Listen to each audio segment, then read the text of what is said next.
La psicología como ciencia experimental. En la cultura griega clásica, Platón concebió una concepción dualista de la naturaleza humana, estableciendo que el cuerpo era una cárcel para el alma y que esta última es distinta al cuerpo. Para justificar el problema del conocimiento, decía que el mundo real no era la base del conocimiento, sino tan solo un mero reflejo de éste. Su discípulo, Aristóteles, decía que el alma era la propiedad del cuerpo y que fuera del cuerpo carecía de sentido y existencia. Acerca del conocimiento, expresaba que no había nada del entendimiento que no hubiera pasado primero por los sentidos. Más tarde, el francés René Descartes aportó teorías sobre la glándula pineal que la proponían como la parte más importante del cerebro, donde la sangre se convierte en espíritus animales que posteriormente se extiende por todos los nervios, y es con esta glándula que existe la interacción con el mundo psíquico. John Locke, un filósofo británico y padre del liberalismo clásico, en la segunda mitad del siglo XVII, publicaría su obra Ensayos sobre el entendimiento humano. Este tenía el objetivo de hallar reglas similares para la mente y refractar la conciencia en sus elementos básicos. Más adelante, sobre el siglo XIX, Auguste Comte, filósofo francés considerado el creador del positivismo y de la sociología, negaba la posibilidad de una ciencia de la mente, debido a que ésta podía estudiar todos los fenómenos menos el propio. Sin embargo, John Stuart Mill proponía una ciencia de la mente con un modelo químico de las operaciones mentales, donde las ideas se funden para crear otras más complejas y un método para estudiar sus contenidos.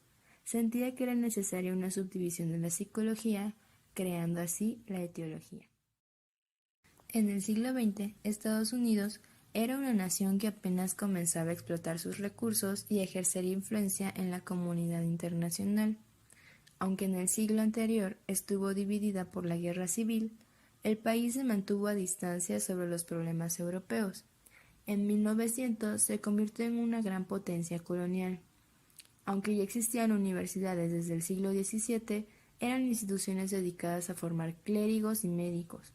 Hasta finales del siglo XIX, casi todos los estadounidenses que buscaban una buena calidad en su educación viajaban a Europa. Así comenzó a modificarse el carácter de las universidades norteamericanas y comenzaron a crear centros de educación profesional y posgrados en varias instituciones. Paralelamente, en Alemania, se estaba ya a la vanguardia de la revolución industrial y en sus universidades habían industrializado el proceso de adquisición y aplicación del conocimiento, estando más abierta a la creación de nuevas disciplinas científicas. Ya en el siglo XIX aparecieron los primeros intentos por adoptar métodos específicos para ahondar en el conocimiento del comportamiento humano, lo que nos compete sobre la psicología científica. Es en 1811 cuando Charles Bell publica una nueva forma de anatomía del cerebro, y 1820 el año en que Herbart afirma por primera vez que la psicología era una ciencia. Sin embargo, en este mismo año, Edward Bennet defiende la psicología como una ciencia estrictamente natural. 2 años más tarde, 1822, Francois Wegener demuestra experimentalmente que los nervios se conectaban con la médula gracias a sus experimentos con anclas de rana. Este descubrimiento sentaría las bases para una investigación experimental de la sensación y del movimiento como funciones separadas. En 1849, Weiss publica un manual de psicología como una ciencia natural usualmente usada entre los filósofos alemanes. 1859 sería el año en que Darwin publica El origen de las especies, y un año más tarde, en 1860, Gustav Fichtner publica Elementos psicofísicos.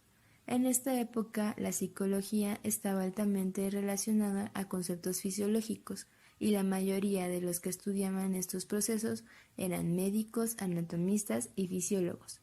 A pesar de que la psicología se había alejado de la filosofía, aún no era una ciencia autónoma. En 1863, el fisiólogo ruso Iván Chenov presenta la reflexología en su libro Los reflejos cerebrales, y en 1874 sería publicado Principios de la Psicología Aplicada por Wilhelm Wundt. Wilhelm Wundt era profesor de medicina y fisiólogo de la Universidad de Leipzig en Alemania.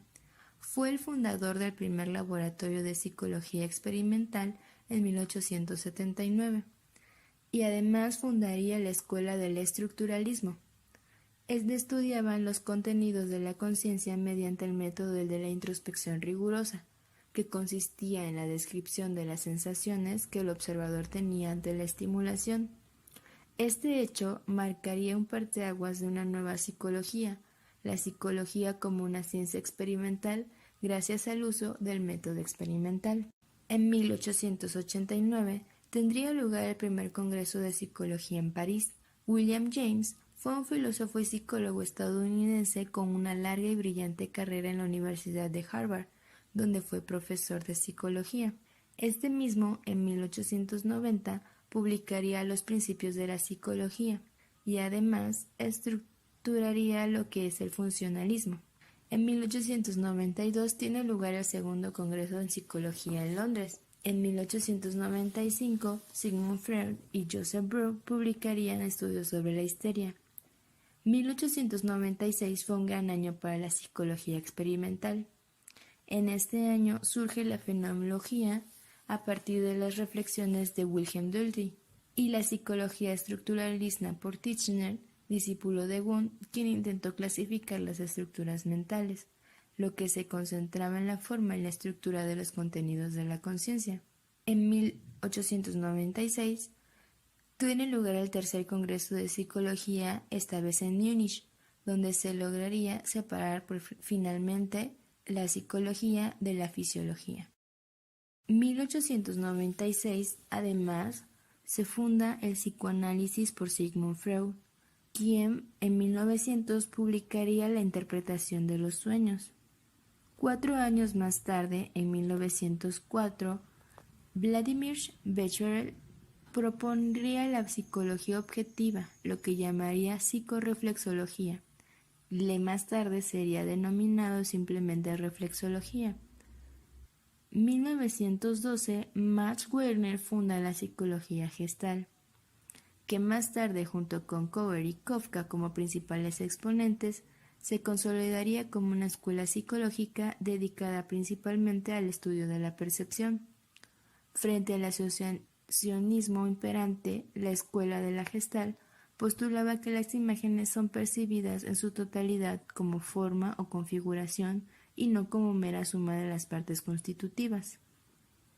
En 1913, el funcionalismo es reemplazado por el conductismo, el cual surge en una conferencia dada por John Watson, que se centraba en los actos y funciones de la mente.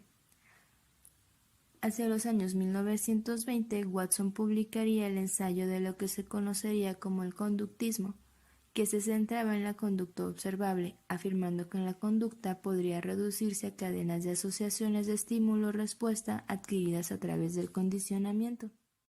Como reacción al conductismo surge el enfoque cognitivo de Miller, Previn y Fodor, quienes trataban a las personas como unas cajas negras, en donde lo que le interesaría estudiar era el antes y el después, pero no lo que contendría dentro. Postulaban que entre el estímulo y la respuesta intervienen procesos mentales capaces de transformar la información proporcionada por ellos, basándose en la analogía mente-ordenador, en donde llega mucha información que es seleccionada, procesada y almacenada, y de la que salen mensajes neurológicos que se convierten en respuestas motoras y viscerales, estableciendo que la psicología debía encargarse de estudiar los procesos, estructuras y funciones que dan sentido a la conducta humana. Estas estructuras cognitivas se clasificarían como dinámicas y adaptativas y conscientes en percibir sensaciones, interpretarlas y adaptarlas a los conocimientos previos. También Freud consolidaría las teorías del psicoanálisis, en donde el objeto de estudio eran los procesos mentales inconscientes que determinan la conducta. Los problemas psicológicos se basaban en experiencias traumáticas en la infancia de origen sexual y en deseos insatisfechos. Los psicoanalistas postulan que el humano está dirigido por impulsos en donde la energía psíquica o líbido tiende a satisfacerlos, ya sea de forma real o imaginaria. Estudiaban esto a través de la introspección, análisis de lapsus, actos fallidos y contenido de los sueños o la asociación libre. En 1921, Kafka publica El crecimiento de la mente, contribuyendo de manera empírica a la Gestalt, y en 1923, Piaget publica El pensamiento del niño. Piaget hizo grandes aportaciones a la psicología del siglo XX a desarrollar la teoría de la epistemología genética sobre la construcción del aspecto cognitivo del sistema psíquico. En 1927, estudios sobre el condicionamiento clásico por Ivan Pavlov harían grandes avances sobre la psicología científica y experimental.